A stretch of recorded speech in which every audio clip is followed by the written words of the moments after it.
Жиренше шешен әңгімелері. Bir күні хан жиреншені шақырып, хан жиреншеге айтады: сен сөзге де шеберсің, және әр нәрсені шебер шығарасың.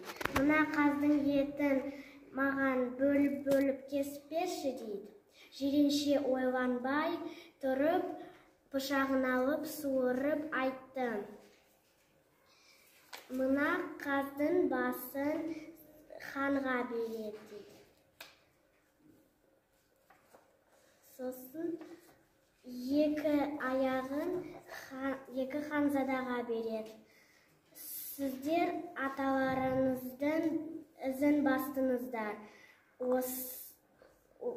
Сіздер өскенде хан боласыздар дейді.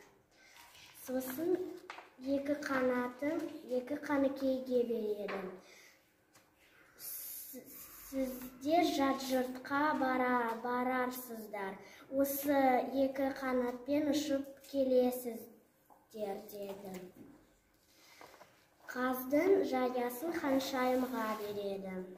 Сосын жиренше айтады: сіз әрі ханымсыз, әрі бәйшешесіз тұра алмайсыз.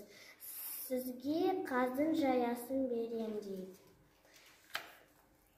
Сосын қаздың қалған етін өзіне алып кетеді, үйіне барады.